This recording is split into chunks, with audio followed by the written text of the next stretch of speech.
everyone. Madeline Dell here with the Chapter Goddess, and I've got a fantastic author for you guys to meet today. We're going to chat about her book and her work and life and anything else that comes up. So let me bring her in and let her introduce herself. So go ahead and take it away. Hi, my name is Tiffany Nicole Terry. My friends call me TNT. And you can find me at tntauthor.com. I am a writer, a mother, a stepmother, a recent new wife, and yeah, my life is full of chaos. So I feel that I feel like anything revolving being in parenthood is chaotic at times, and it just like ebbs and flows. Some days it's good, some days it's not. Just yeah. So let's talk about your book, and it is Kingdom of Men, the Sister Worlds Book One, right? yes, yeah. So the trilogy is actually complete and it is available in full. So it's the Sister Worlds trilogy. It is a young adult fantasy, and the first book is Kingdom of Men, where we get to hang out with Kalia. She does a lot of self discovery and rescuing. Book two is Kingdom of Machines, where we get to meet Electra, who is on a sister world to the first world in the first book. And she's also trying to save her world. And she's just a very passionate character, very dynamic. And then our final book is Kingdom of Monsters. And it's where we kind of get to know the princess queen a little bit more. And it's really the whole trilogy kind of revolves around these three young women and discovering who they are, what they care about as they try to save their sister worlds from the men, the machines, and the monsters that are trying to tear it all down. Ooh, that is intense. I love it. So these guys are these technically these girls. They're strong female characters. They're gonna come in and kick butt, right? Yes, yes. And I try to get really, their characters, and as you meet them and as their lives and stories kind of unfold, each of them have very specific kind of traumatic events that have happened in their lives. And so it's really about how these characters overcome the traumatic events. And I'm very passionate about that. And I wanted to, you know, this was like a labor of love because I really wanted to get this trilogy out there for young girls and young women who may be experiencing some sort of trauma in their lives. And, whether that's abuse, narcissism, um, just a toxic family in general, toxic relationships. And then I wanted to show, how these characters overcome things. Like they're very aware of what they've experienced and they're very aware of the decisions that they're making, and then I have them kind of work out how to make better decisions as they kind of grow up through the stories. Sweet. So is the trauma different for each one of them that they experience? It is, yeah, it is a bit. So the first one is, more of what you might call like daddy issues, father issues. The second one is more kind of around mother issues and struggles with the mother as a parent. Um, and then the third one is kind of all general toxic family and how you kind of redefine and find your own family and your own, these women kind of become like sisters, which is, and the two worlds that they both, or that they all three live on separately. Um, the worlds themselves were originally one planet that was split in half. Oh, wow. So it's a very like similar, like I just stuck with that theme of sisters throughout, and helping people kind of learn how to find the right people around them, and how to lift each other up in times of struggle. I really like that, and I like that you bring in the focus of family is not always blood family. Like that, you can have your family and others too. Mm-hmm. That's something I've grown up with that I love, and I love to see that Yeah. in others because you can't choose who your actual family is, but you Mm-hmm. can choose those you want to consider family. If Yes. that makes sense.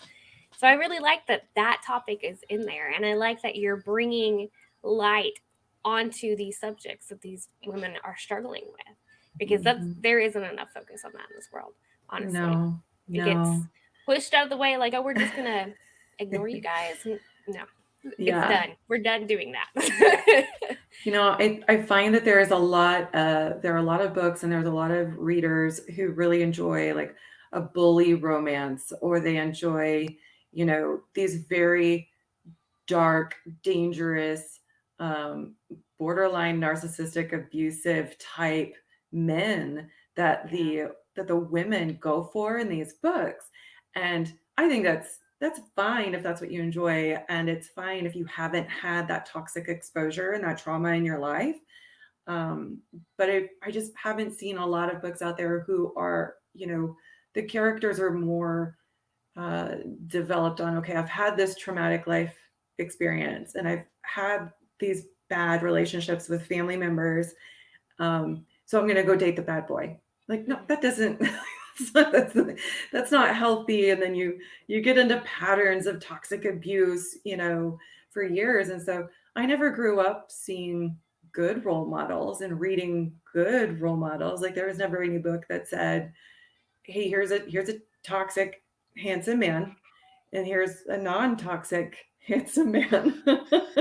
The characters always go for the toxic, dangerous one, right? So it's like, I'm gonna write books where we choose the good men over the toxic option, and specifically for those young women who may be looking for that type of guidance, and I want it to click as they're reading it. I want them Yeah. to say, "Oh, I've seen this dark guy. Mhm. This sounds like my dad, or this sounds like my boyfriend, or this sounds like, the guy I've got a crush on, or whatever." And I want them to see the other one and say, "Oh, better choices. I now connect these dots, because maybe I'm not allowed to go to therapy. Maybe I just don't have the right support system." And so even though they are fantasy, there is fighting. The worlds were once inhabited by dragons, and the dragon spirits actually kind of poke at my main character and kind of haunt her because they want her to finish a war that they started, before they went extinct. And so like there's a lot of that, and there's a lot of world building. One is a traditional castle kingdom type world, and the other world is advanced and it's kind of post-apocalyptic, and just everything's being destroyed, right? And then we bring it all together. So a ton of elements, but I've also got this underlying theme that I'm super passionate about, that I really want to get out there for readers who need it. Yeah, and honestly, I was chatting with somebody about this topic the other day, using fictional stories to get things across that you want people to learn. I think the Yeah. story I was chatting with him about was a science story. Like it was how like some kind of virus comes in and affects everybody, infects them, and he's got to stop it and stuff. But it was just he tied in real scientific facts with his story, and you're doing this basically like the same thing to get this message across to your readers, and Mhm. that's awesome. And I love seeing that in authors because that's the best way we know how to teach people things, really. Yeah. And it sticks when you read it like that. Yes, that's my hope. So I feel like these are books I've wanted to write for a while, and I went through my own toxic life experience and divorce, and I was a single mom for many years, and it was finally like, okay, well, I need to have a purpose for writing these books, and not just because I want to tell a story, but what's the message? What's my purpose and passion? And what have I learned from my experience now that I had to almost like kind of hit bottom in order to grow and learn and come out of it? How can I put that into my story in a way that really motivates me to finally finish the trilogy and get that out there. And if it helps one girl, then that's what I want to do. Because it still makes a difference in that one person's life. One is better Mm-hmm. than none. So Yes, that's always exactly. been my saying for pretty much anything. This topic's a little more serious than what some of the times I've used it, obviously. But so you talked about the purpose, that being your purpose. What inspired you to bring your purpose to life with this collection of stories? What inspired me? I mean, I think it's just something that I always wanted to do, and it was just a lot of self discovery and healing. And I've always written. My career is communications, so I've always been a professional writer. Um, and I found myself after my divorce, I was journaling over 100,000 words a year. And I just thought, well, if I can do that, I can write a book. Like Yeah. that's the same amount. And so I kind of gave myself 3 years to write my books. And I really took, my 2 years of journaling through and my therapy and kind of getting through the trauma. I pulled lessons out specifically and then put them into my characters' experiences as I was writing. So it was just another layer to my healing. And, it's like now that I'm done, like I truly feel like I've healed, I've overcome these things. And once I did that, everything started falling into place for me in my life. And it was almost like magic. And I was having happy hour with a girlfriend of mine this week. And, and she was kind of talking about a dream of hers. She felt like she couldn't accomplish this dream unless if she had a man in her life. And I said, well, from my experience, because the dream was to have a baby. Yeah. And I was like, well, from my experience, if you pursue your dream, the man will just appear. Like True. your partner, like if you really, just you go after what you want to go after and everything else falls into place. But if you go out into that world hungry for a dream and you need someone else in order to complete that dream for you, it's not going to happen. Yeah. So for me, I needed to accomplish my dreams so the rest of my life could fall back into place and I could really grow and kind of close the book, and move Yeah. on. That is awesome. It's really hard to follow that up with like a good question because you've shared so much about it. And I love that this passion and everything has grown in you with this book because like sitting here talking with you about it, even though it's been like a short time, I feel this deep like calmness. And I feel like that's the vibe you have going on from finishing this work. And that's good. That's a very good thing. So you mentioned that there were different worlds, the differences between them. How did you keep that organized when you were working on developing the stories? Yeah, I follow a lot of writers, authors, and there's all these different programs like Scrivener and things like that. I'm so old school Microsoft though. It was so like I'm trying to get into Scrivener and I just like I can't. Like my brain just wants to go back to my OneNote and my folders where I keep different, character sketches and my outline in Word and then my chapters in Word. And I I love whiteboards, so I will like whiteboard out, as I'm trying to brainstorm stuff. But really, I just kind of have a basic outline that I start from, and then I fill in the blanks. And the worlds were definitely developed over time, and I just had different uh, places within OneNote to kind of remind me of how this operates and how that operates. What are the names of my creatures that I created and what do they look like, and just kind of organize it all over there. But the idea kind of came about where, thinking about how different people are and our values are very different.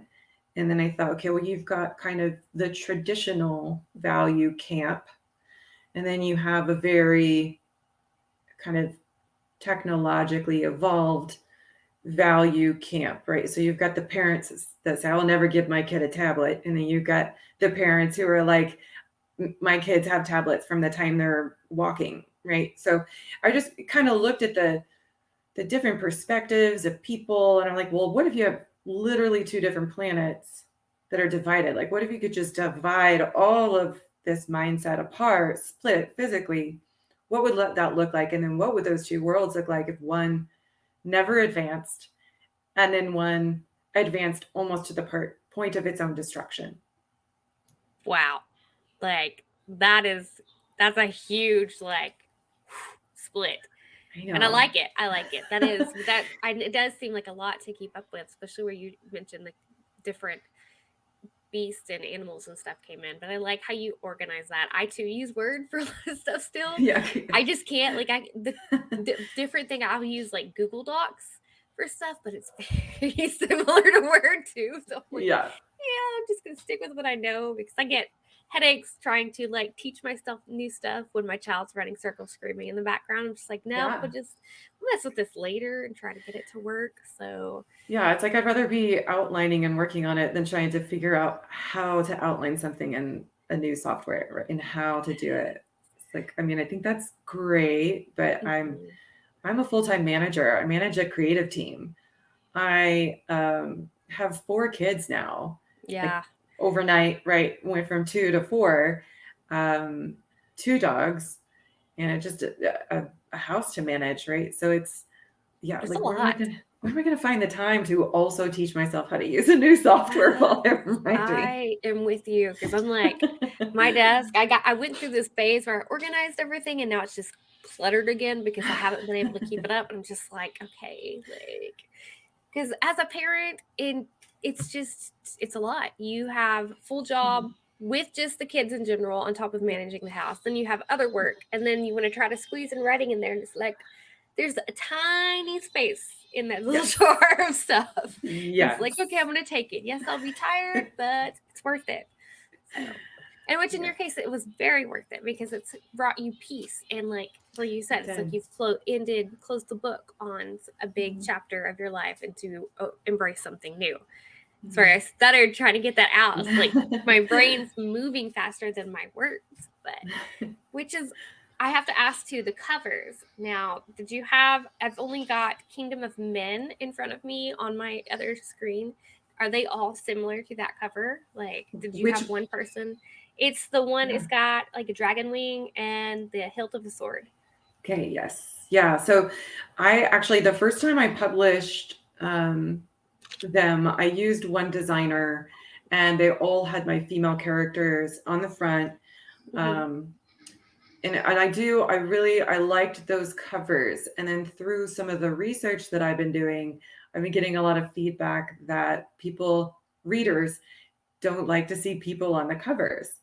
So I thought, okay, well, since I'm about to kind of, re-release these all together, let me get a new designer. So I got a new designer and I did options without people on the covers. And so that's where those came from. And yes, they all do look like similar stylistically, but they've got the different colored wings and the different kind of, weapon, if you will. So the first is the sword because we're in the traditional world. The second book is guns. They're kind of like steampunk looking guns. Yeah. Because we're in the post-apocalyptic kind of steampunk world. And then the third one is the crown, because that is a weapon in and of itself, right? When you are the ruler of a country. So yeah, and then the wings symbolize the dragon spirits that are kind of the puppet masters behind the scenes. I like that. And it's so strange how things with covers have shifted from people wanting the picture of a person on the cover to not. And I made that mistake. Like when I first published my stuff, I put people on the cover and they didn't want it as much. But then when I took it off and just did like a symbolism kind of thing, like what you have going on with the swords and stuff, it did better. And it's just so mind-boggling because I tie romance into mine, and a lot of romance covers they have, you know, like the male torso or whatever and stuff, and I'm like, can't do it. Just can't do it. So like, you don't have the face, but it's still a person. And so interesting that it's just shifted like that. So what was your biggest struggle in writing these stories? Biggest struggle in writing, I think the biggest, you know, the challenge for a lot of writers is, okay, we know we have to put our people in trouble, like in distress, into a problem, but then we have to solve it. Like then we have to get them out of it. So that I think that getting them out of the trouble sometimes was the trickiest part. You know, for example,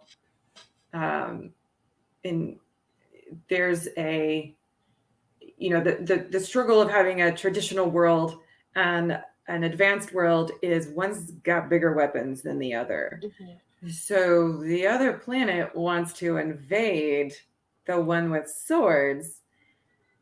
How am I supposed to, you know, have that be a good outcome and that they don't just get slaughtered, right? When the planet with the guns shows up, how do the good guys win? Yeah. You know? And so that solving that problem in the third book of the trilogy was probably the big, because I lead up to it all throughout, and then once I get there, it's like, okay, well, how do I actually, you know, save this? How do I save the planet? It is like a tricky question. So, and hopefully viewers, listeners, if y'all read the books, you'll find out how it comes together smoothly. So we're not going to discuss how it does, even though I'm curious. I too will have to read the book. Yes, no spoiler alerts, or spoiler. But I will say it is a happy ending. I know some people are always super nervous about that. It is a happy ending. I loved writing the ending, and it, like, I even brought myself to tears writing the ending, right? It's just all about that sisterly love and the relationships that we choose, the healthy relationships that we choose, and all coming together in the end to support. I'm super, I mean, I've been a woman in the male-dominated corporate space since I was 22, you know, so for me, I've always been such a big believer in women need to support women. And, you know, not be fighting each other for what we think is the only seat at the table for one woman. Like, nope, pull up a chair. Make more spaces. There's more space for more women at that table, and we need to help each other, not hurt each other. Build each other up, make more space. Let's take back our spots in society. So I feel you on that, because it's a fight, like, to get equal spotting, like sitting room at the table with any job, with any company. It's a fight for us, and I won't get on that soapbox in the show, but I'm 100% with you on that. And it's a tough world for us in general. And yes, I'm glad that you bring light to strong females in your books, because that will help build others up to take that spot at the table. I hope so. Yeah.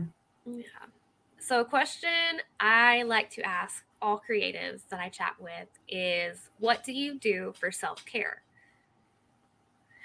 Yeah, I saw that in your questionnaire. Did I answer that? Self-care, what is that? That self-care has always been a problem for me. I've been like a codependent for a majority of my life. And so the idea of self-care has always seemed very selfish, and, you know, like, I'm not allowed to. I need to be doing all of these other things, especially as a parent, especially as a single parent for years. So if I make time to sit down and write, I think that's self-care. If I sit down and watch something on Netflix, I think that's self-care. And even just sitting and taking a bath, some bath bombs, light some candles, listen to some music and relax. Like that for me is self-care. It's probably more rare that I get that time to do that. But I think it's important, and just whatever de-stresses. Like I went through this phase where I was super, super anxious and just really worked hard. And so I did prioritize going to the gym, and I'm not an athletic person at all. and I made my goal being stronger because I realized I was so unhealthy that if someone came up to snatch one of my babies, I wouldn't be able to get them back. Like physically, I was falling apart. And so I started to make time instead of like having the goal of I want to go lose weight, or I want to look better in a swimsuit. Like that wasn't my goal. It was I need to get stronger so I can take care of my kids. I like that. That is a very good goal and a much better goal than those two you mentioned. So. Yeah, it helped motivate me more, and then that became a bit of a self-care routine as well. That's good because those are great self-care methods, and anything to help you de-stress period is like perfect for self-care because there's way too much stress in this world. I feel like the whole world is just getting more stressed as time moves forward, which is insane because I'm like, how do we like turn the time back to where we don't have the stress, not necessarily go back in time because there were a ton of problems back then too, but like turn back to where we're not as stressed and we can relax more. Because like you mentioned, I have an issue relaxing myself because I feel like I constantly need to be doing something. Like there's always something that needs to be done, and just turning that off is the hardest thing in the world. So, and just sitting in the bath, just having a couple moments to myself where my child is not pestering me to play with me or something. It's just you need that time. So need that time. Yeah. I think it's good to for moms to remind themselves to put their oxygen mask on first. Yes. And I even had like a therapist tell me, if you are starving, don't make your child food first. Make yourself food first, and be okay with that because you're not going to feed your child as well if you are starving. Yeah. So it was just a very like aha moment, because my firstborn was very demanding. So as an infant, like you couldn't put her down for 2 seconds without her losing it. Right. And I was getting very stressed, and it was making me angry and like just short tempered, and because I wasn't sleeping and I wasn't eating as well. And I was just constant taking care. And she sort of, therapist gave me a slap. I was like, you have to take care of yourself. Yeah, if you are struggling. Hard lesson to learn because I had to learn that same thing, and it's still like I have to have that reminder over and over again at times. Take care of yourself so you can take care of them. So, yes. Well, I think that is a good note to end on. So, Tiffany, go ahead and tell our listeners and viewers where they can find you and your work. Yeah, I think the best, easiest way to get to everything is going to TNT author.com. And that TNT is for Tiffany Nicole Terry. They've always been my initials. That's what my friends still call me. So they've always called me. So TNTauthor.com, and you'll get links to the books out on Barnes & Noble, Amazon. And then, of course, you could probably Google search and find me. But you can find me through Facebook and Instagram. And I've even started doing TikTok, which is weird for me. It's weird to put myself out there. Yes, it is. TikTok is weird. I actually quit using it, but I might go back to it. I don't know. It's just like a up in the air thing. So, but thank you so much for hanging out with us on the book chat today. Yeah, thank you, Maddie. It was great to meet you.